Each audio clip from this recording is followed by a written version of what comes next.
ከመሰብሰብ ህዝብን ማዳን ይግረም። ውሸታምና አስመሳይ መንግስት በአስቸኳይ ይውረድ። እኛ ተማሪዎች የሚያስፈልገን ደህንነታችን ይኸውላችሁ አሁን ሀገራችን ጥሩ አይደለች። የሀገር መሪም ቢሆን መጀመሪያ የእግዚአብሔርን ህግና ትእዛዝ ማስከበር አለበት። አለዚያ ሰላም አይኖርም። የህዝብ ስቃይ የማይሰማው መንግስት አንፈልግም። ሰላም ውድ የቻናላችን ቤተሰቦች እንደምን አላችሁ? በአዳዲስ ቪዲዮ ተመልሰን መጥተናል። የብልጽግና ሰዎች እና አብይ አህመድን በከፍተኛ ሁኔታ የሚያጋልጡ ቪዲዮዎችን አሰባስበን ይዘን መጥተናል። ውድ አድማጮቻችን ለቻናላችን አዲስ ከሆናችሁ የቻናላችን ቤተሰብ ሆኖ እንዲሁ ወደ ቪዲዮ ስትገቡ የላይክ በተኗን እንድትጫኑ ከወዲሁ ልናስታውሳችሁ እንወዳለን። በቀጥታ ወደ ዕለቱ ቪዲዮአችን እንለፍ። የኢትዮጵያ መንግስት መምራት አልቻለም የሚሉ ሰዎች እኮ አሉ። አሁን ሲስቅ ማለት የኢትዮጵያ መንግስት አገር መምራት አልቻለም የሚሉ ሰዎች አሉ ብሎ ነው አሁን አብይ አህመድ ፈገግ ያለውና አሁን ችላችኋል ማለት ነው እንዴ? መቻል እንደዚህ ከሆነ አለመቻል ይሻላል። እኔ ስለ እውነት ነው ብዬ የምላችሁ ማለት እዚህ ጋር የግል ኦፒኒየን የግል አስተያየቴን ነው የምሰጠው። እናንተ የፈለጋችሁትን ሐሳብ አስተያየታችሁ የተጠበቀ ነው። ኮሜንት ላይ ማስቀመጥ ትችላላችሁ። እሱን የምትደግፉ መደገፍ ትችላላችሁ። ስለ እውነት ነው ብዬ የምላችሁ አንድ የ20 ዓመት ወጣት አሁን አብይ አህመድ የሚገኝበት ስልጣን ላይ ቢቀመጥ ኢትዮጵያን እንደዚህ አይነት መቀመቅ ውስጥ አይከታትም። እንደዚህ አይነት ውጥንቅጥ ውስጥ ፈጽሞ ሊከታት አይችልም ብዬ ከሚያስቡ ሰዎች መካከል ነው። በእነሱ ቤት አገር እየመሩ ነው፣ እያለሙ ነው፣ እያበለጸጉ ነው። ኢትዮጵያ ስታድግ ብቻ ነው የምትታያቸው፣ ብልጽግናዋ ብቻ ነው የሚታያቸው። እነሱን መተቸት ባንዳነት ነው። እነሱን መተቸት ለግብጽ ተላላኪ መሆን ነው። እነሱን መተቸት የኢትዮጵያ ጠላትነት ነው። ማለት የምበላው አጣ ብለህ ካልክ ፖለቲካ ነው፣ የግብጽ ተላላኪ ነው፣ ባንዳ ነው። ወይ ደግሞ የኢትዮጵያን ኢሜጅ ልታበላሽ ነው፣ የኢትዮጵያን ገጽታ ልታበላሽ ነው ተብሎ ልትገደል ትችላለህ። እና እስቲ ቪዲዮውን ብቻ እናዳምጠው። መግረፍና ማሰር ነው ያልቻልነው ስለማያስፈልገን እንጂ መንግስት መሆንማ ዓለም መሰከረ እኮ በአንድ ድምፅ። ተመልከቱ፣ መንግስት መሆናችንን ዓለም መሰከረልን ማለት ያልቻልነው ደግሞ እርምጃ መውሰድ ነው፣ መግረፍና ማሰር ነው ያልቻልነው ብለው ይላሉ። በሐሳብ እንኳን የሚተቻቸውን እያሳደዱ የሚያስሩ እያሳደዱ የሚያፍኑ አካላት እኮ ናቸው። የወንበዴ ስብስብ ማለት ነው ብልጽግና ማለት በአጠቃላይ የወንበዴ ስብስብ ነው። ሐሳብን የሚፈራ ማለት ነው። የሆነ ሰው ሐሳቡን በመግለጹ ብቻ የሚታፈንበት የሚታገተበት ብሎም አለፍ ሲል የሚገደልበት ዘመን ላይ ነው የምንገኘው። ጋዜጠኞች እንደዚሁ ደግሞ አንቂ የተባሉ ፖለቲከኞችን በአጠቃላይ እስር ቤት አስገብቶ ያለ ፍርድ እያሰቃየ የሚገኝ አገዛዝ ማለት ይሄ የጭንቅላት ህመም በሽታም እኮ ሊሆን ይችላል። በእነሱ ቤት እያሰሩ አይደለም፣ እንደውም የሐሳብ ነጻነት አለ። የፖለቲከኞች እንደልባቸው እየተንቀሳቀሱ ነው በእነሱ እይታ። ህዝቡ የሚበላው አጥቶ ድህነት ውስጥ ሆኖ ሌላው ደግሞ ህዝቡ ድህነት ውስጥ ገባ፣ ህዝቡ የሚበላው አጣ ብሎ ድምጽ ያሰማን ደግሞ ባንዳ፣ የግብጽ ተላላኪ፣ የሻቢያ ተላላኪ እያሉ እያሸማቀቁ ወደ እስር ቤት እየከተቱ እየቀጠቀጡ እያገቱ ደብዛ እያጠፉ ሲያበቁ አሁን ደግሞ ጠቅላዩ አደባባይ ብቅ ብለው ኢትዮጵያን መምራት አትችሉም የሚሉን ሰዎች እኮ አሉ። እኛ የማንችለው ማሰርና እንዲሁ ደግሞ እላፊ መብት ሰተናችኋል ነው። እንግዲህ የአብይ አህመድ አገላለጽ በጣም የሚደንቅ ነው። እኔ ከዚህ ከአብይ አህመድ ገለጻ ከአብይ አህመድ ንግግር ባሻገር በጣም የሚያስጨንቀኝ የሚያስደነግጠኝ ደግሞ ለዚህ ንግግር የሚያጨበጭቡት ከ200 እና ከ300 በላይ የሚሆኑ የኢትዮጵያ ዕጣ ፋንታ ይመለከተናል ያገባናል ብለው ፓርላማ ላይ በህዝብ ተወክለናል ብለው የተቀመጡ አካላት፣ ግለሰቦች፣ የፓርላማ አባላት ያሰጉኛል። ሰው እንዴት በዚህ ልክ ሁሉም አንድ ላይ ይደድባል። በዚህ ልክ ይደደባል እንዴ?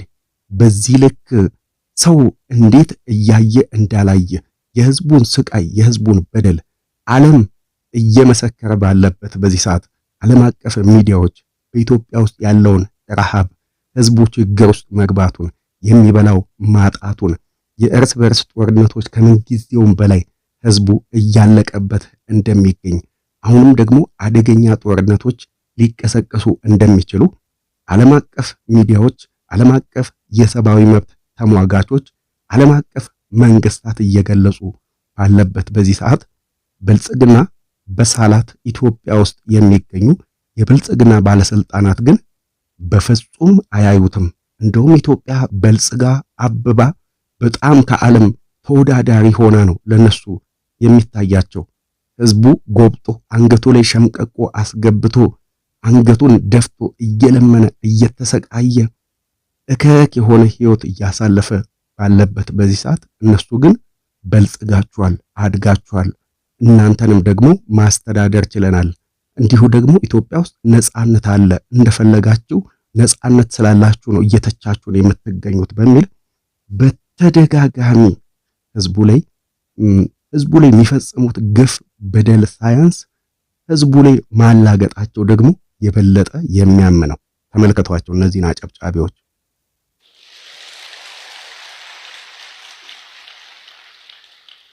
ዝም ብሎ መታሰር፣ መገረፍ ምናምን የለመን ሰዎች መንግስት ያንን ስተው የደከመን ከመሰለን ስተናል። ተመልክታችኋል አይደል? ማለት እኔ በኢህአዴግ ዘመንም ግፍና በደሎች ተፈጽመዋል። ባለፈው መንግስታትም በሌሎቹም ጊዜ እንደ ጊዜው እንደ ወቅቱ ግፍና በደሎች ይፈጸማሉ። በኔ እይታ ግን በኔ እድሜ በዚህ 8 ዓመት ውስጥ በኢትዮጵያውያን ላይ የተፈጸመ ግፍና በደል በማንም ላይ አልተፈጸመም። ህዝቡ መብቱ ተነፍጎ የመናገር መብቱን አጥቶ አንገቱን ደፍቶ እንዲኖር በድህነት እየማቀቀ እንዲያሳልፍ የተገደደበት ጊዜ መች ነው ብላችሁ ብትሉ ይሄ ጊዜ ነው። እንደዚህ ጊዜ ሐሳብን የሚፈራ መንግስት ስልጣን ላይ ወጥቶ አያውቅም። በኢህአዴግ ዘመን እንደፈለጋችሁ መተቸት ትችላላችሁ። አሁን ግን መተቸት እስር ብቻ አይደለም፣ ያስገድላል፣ ያሳፍናል፣ አደገኛ እርምጃ ያስወስድባቸዋል። ግን ደግሞ አደባባይ ወጥተው መታሰር የለመደ ሰው ሲለቀቅ እንደ ልቡ እንዲሆን መብት ሲሰጠው በሚል ጠቅላዩ ሲያላግጡ ትመለከታላችሁና ይሄ ስለ እውነቱ በጣም የሚያምነው። እስቲ ቀጣዩን ቪዲዮ ደግሞ እንመልከት። ስተናል። እኛ ግን ከተሸነፍን በተደጋጋሚ ብየዋለሁ፣ ሁለቴ አናስብም፣ ለቀን እንወጣለን። የት ነው ለቃችሁ የምትወጡት? ማለት እስቲ እናንተ ምን ታስባላችሁ? የብልጽግና ሰዎችና አብይ አህመድ ስልጣናቸውን ቢያጡ ቢሸነፉ የእውነት ስልጣናችንን ለቀን እንወጣለን ብለው እንደሚሉት ስልጣናቸውን ለቀው የሚወጡ ይመስላችኋል? በእናንተ እይታ ጠቅላዩ በስልጣን በምርጫ ቢሸነፉ ስልጣናቸውን ለቀው የሚወጡ ይመስላችኋል? የብልጽግና ሹማምንት የብልጽግና ስብስብ ቀድሞ አደገኛ የስልጣን ጥማት ያለበት አደገኛ ሴራ ያለበት ህዝብን ከህዝብ ለመከፋፈል አገርን ለመገነጣጠል ወደ ስልጣን የመጣ ቡድን ነው እና ጠቅላዩ እዚህ ጋር ወጥተው ግን እንደዚህ አይነት ትወና ማለት ኢትዮጵያ ውስጥ የሚገኙ የፊልም ተዋናዮች እንኳን በዚህ ልክ የመተወን አቅምም ብቃትም የላቸውም። ምርጫውን የምንሸነፍ ከሆነ ስልጣናችንን ለቀን እንወጣለን ያለምንም ምናምን ብለው ሲሉ ይህንን የሚያምን በጣም ብዙ ሚሊዮን የዋህ ህዝብ አለ። ይሄ ነው እኔ የሚያሳዝነኝ። ማለት አንዳንድ የፕሮቴስታንት እምነት ውስጥ የሚገኙ ሐሰተኛ ነቢያቶች በባንክ ቡካችሁ ላይ በአካውንታችሁ ላይ ገንዘብ እናስገባላችኋለን እያሉ ህዝቡን ሲያታልሉና ሲደልሉ ህዝቡን ሲሸውዱ ሲዋሹ እንመለከታለን። ይሄ ህዝብም ልክ አብይ አህመድም የነዚህን የነቢያቶቹን ስትራቴጂ ተከትሎ አደባባይ ላይ ወጥቶ በፍጹም ውሸትን ሲናገር አይኑ እንኳን ቀልበስ አትለበትም። ስልጣን የአደገኛ የስልጣን ጥማት ያለበት አምባገነን መንግስት ሆኖ ሳለ ያለምንም ቅድመ ሁኔታ ከተሸነፈን እንለቃለን ብለው ሲሉ ይሄ ፍጹም ውሸት እንደሆነና ፈጽመው ስልጣናቸውንም እንደማይለቁ ጠንቅቃችሁ የምታውቁበት እውነት ነው ያለው። 27 ሚሊዮን ተረጂ የነበረበት ሀገር 3 ሚሊዮን ገባ ሲባል እንደው እንደ ተራ ዜና ነው እንደሚሰማው 27 ሚሊዮን ወደ 3 ሚሊዮን ማለት 3 ሚሊዮን ብቻ ተረጂ ነው ኢትዮጵያ ውስጥ ያለው እያለ ነው አብይ አህመድ። ያ ማለት ከ27 ሚሊዮን ወደ 3 ሚሊዮን ቀንሰናል ድሆችን እያለ ነው። ኢትዮጵያ ውስጥ ያሉት ድሆች ወይም ደግሞ ተረጂዎች 3 ሚሊዮን ብቻ ናቸው እያለ ነው። ሌሎቹን ገላቿቸው ነው ካልሆነ መቼም ኢትዮጵያ ውስጥ ያለው ተረጂ ቀድሞ 130 ሚሊዮን ህዝብ የሚበላው የሚጠጣው ምሳውን በልቶ ራቱን መድገም የማይችል አይደለም። ጋይስ ምን ትላላችሁ እናንተ? ግን ማለት አንድ ኢትዮጵያን እንዲያስተዳድር ኢትዮጵያን እንዲመራ በስልጣን ላይ በመንግስትነት የተቀመጠ አንድ ግለሰብ ይህንን ያክል ውሸት ይህንን ያክል ቀደዳ ሲቀደድ ስትሰሙ በእውነቱ በጣም እኔ ከምላችሁ በላይ ነው፣ ይከብደኛል ማለት መግለጽም ይሳነኛል። ይሄ እኮ ማለት እነዚህ ለኢትዮጵያ ድጋፍ የሚሰጡ እርዳታ የሚሰጡት ኢትዮጵያን እንዳይረዱ እንዳይደግፉና ኢትዮጵያ ውስጥ ያለው ህዝብ በረሃብ ምክንያት ሞቶ እንዲያልቅ እኮ ነው። ምንም አይነት እኮ ሌላ ዓላማ የለውም። ከ27 ሚሊዮን ወደ 3 ሚሊዮን ኢትዮጵያ ውስጥ ያለው 130 ሚሊዮን ህዝብ የሚበላው አለው እንዴ? ብልጽግና ውስጥ ያላችሁ 1 ሚሊዮን ሰዎች አይደላችሁ እንዴ? የሙሉ የኢትዮጵያን ህዝብ ገንዘብ በዝብዛችሁ ቀምታችሁ ይዛችሁ እየተንደላቀቃችሁ ያላችሁ በጣም እስቲ ይሄን ቪዲዮ አዳምጡት ጋይስ። 27 ሚሊዮን ተረጂ የነበረበት ሀገር 3 ሚሊዮን ገባ ሲባል እንደ ተራ ዜና ነው እንደሚሰማው። እንደዛ ነው። ለነገሩ ዜሮም ገባ ብንል እንዴት ዜሮ ይገባል እንደምንባል እናውቀዋለን። ይሄ ክቡር ጠቅላይ እንዴ አሁን እኮ ህዝቡ የሚበላው የሚጠጣው ያጣበት ጊዜ እኮ ነው። ህዝቡ ከፍተኛ ጭንቀት ውስጥ የገባበት ጊዜ እኮ ነው። ዘንጦ ለብሶ የሚለምን ህዝብ የምታዩበት ዘመን ላይ እኮ ነው የምንገኘው። አዲስ አበባ እኮ የተጥለቀለቀችው እኮ ከላይ እስከ ታች ከዚህ ቀደም ማለትም በሌላው በደጉ ዘመን ወይ ደግሞ ባሳለፍነው መንግስታት ዘመን የገዙትን ሱፍ ለብሰው በዚህ ደግሞ ብልጽግና ኢትዮጵያን አበልጽግ ያለው እያለ በሚገኝበት ዘመን ላይ ደግሞ ያንን ሱፍ ዘጭ ብሎ ለብሶ ቀሚሷን ዘጭ ብላ ለብሳ እየተሸማቀቁ የሚለምኑ ሰዎችን የምናይበት ዘመን ላይ አይደለን እንዴ? ቀድሞ ብልጽግና ከሚባለው በላይ ድሃ ጠል ከመሆኑ የተነሳ በአዲስ አበባ ከተማ ለመመጽወት መንበላው አጣን መንጠጣው አጣን ደጉሙን አግዙን እያሉ የሰው እጅ የሚያዩ ወገኖቻችንን ወንድሞቻችንን እያፈነ ከአዲስ አበባ ከተማ አላስወጣም እንዴ? ወደ እስር ቤት አላጋዘም እንዴ? ሌሎቹንስ ወደ ጦርነት አላጋዘም ወይ? ወደ ካምፕ አላጋዘም ወይ? ይህንን እውነት ህዝቡ የማያውቅ ነው የሚመስላቸውና 27 ሚሊዮን አሁን ኢትዮጵያ ውስጥ ድሃ የለም ነው እነሱ እያሉ የሚገኙት። ምናልባት ኢትዮጵያ ውስጥ አሁን ላይ ሀብታም አለ ተብሎ ቢባል 1 ሚሊዮኑ ነው። እነሱም ደግሞ የብልጽግና ባለስልጣናትና ከብልጽግና ባለስልጣናት የሚለማመኑ ከነሱ እየተመጸወቱ የብልጽግና ባለስልጣናት ድምጽ እየሆኑ ገንዘብ የሚያገኙ ናቸው።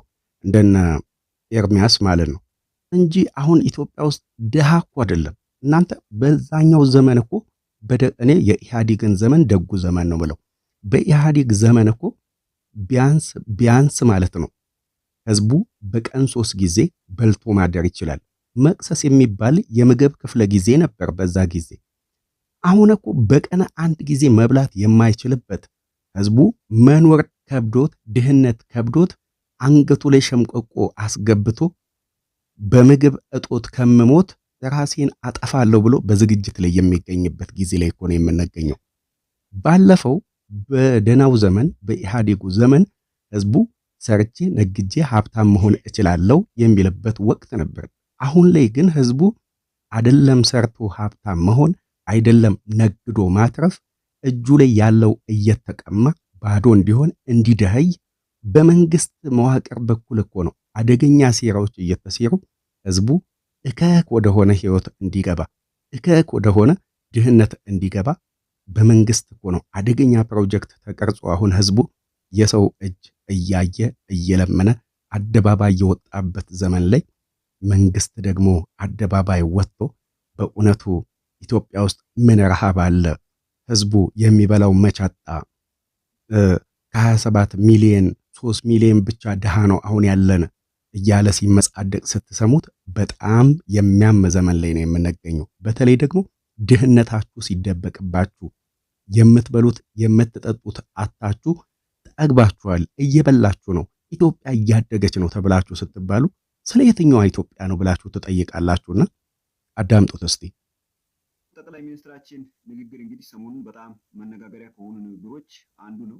እንደኔ በግለሰብ ደረጃ ብትጠይቁኝ በሀገራችን ውስጥ ምንም አይነት እርዳታ የሚጠብቅ ሰው ባይኖር፣ ተረጂ ባይኖር ደስ ከሚላቸው ግለሰቦች አንዱ እኔ ነኝ። ግን አሁን ለእሳቸውም ሆነ እሳቸውን ለሚደግፉ አንዳንድ አካላት ማቅረብ የምፈልገው የራሴ ጥያቄዎች አሉ። የተረጂ ቁጥር ከ27 ሚሊዮን ወደ 3 ሚሊዮን ወርዷል ሲባል ከምን አንጻር ነው የሚለውን ነገር መጠየቅ እፈልጋለሁ፣ ማወቅ ስለምፈልግ። እዚህ ላይ ያለኝ የኔ መልከታ ምንድን ነው? በመጀመሪያ ደረጃ ኢትዮጵያ ውስጥ ያሉ የሀገር ውስጥ ተፈናቃዮች ቁጥር ስንት ነው? በኢንተርናሽናል ኦርጋናይዜሽን ፎር ማይግሬሽን ወይም ደግሞ IOM በምንለው ድርጅት ዳታ መሰረት አሁን ኢትዮጵያ ውስጥ 4.5 ሚሊዮን የሚጠጉ የሀገር ውስጥ ተፈናቃዮች አሉ። ከዚህ በተጨማሪ ደግሞ ወርልድ ባንክ ባወጣው መረጃ መሰረት ከ24 እስከ 27% የሀገራችን ህዝቦች ከድህነት ወለል በታች ነው የሚኖሩት። ከድህነት ወለል በታች። ይሄ ማለት ድሃ ለመባል ራሱ የተወሰነ ሀብት ያስፈልጋቸዋል ማለት ነው። አሁን ከ27 ሚሊዮን ወደ 3 ሚሊዮን ወረደ ሲባል የነዚህ ቁጥር ቀንሱ ነው ወይ? የተፈናቀሉ ዜጎች አንድ በተፈናቀሉበት ወይም ደግሞ በጊዜያዊ መጠለያቸው ውስጥ እየሰሩ ኢንካም እያገኙ ነው ወይ? እነዚህ ሰው ህዝቡ እኮ ድህነቱን እያስታመመ እንዳይኖር እንኳን በድህነቱ ይሳለቁበታል። ኢትዮጵያ ውስጥ ስራ መች ጠፋ ተብሎ ይባላል። ኢትዮጵያ ውስጥ ምግብ መች ጠፋ? ከፈለጋችሁ የተመጣጠነ ምግብ፣ ቆንጆ ምግብ መመገብ ትችላላችሁ። ኢትዮጵያ ውስጥ ድህነት የለም እያሉ በድህነታችሁ ይሳለቁባችኋል። መኖራችሁን እንድትጠሉ ድህነታችሁ ያሳነሳችሁ ያጎበጣችሁ አንሶ በድጋሚ ደግሞ ህዝብን ምራ፣ ህዝብን አስተዳደር ተብሎ በስልጣን ላይ የተቀመጠ አገዛዝ በዚህ ልክ በህዝብ ላይ ሲሳለቅ መመልከት ደግሞ ፍጹም የሚያም ነው። እስቲ ወደ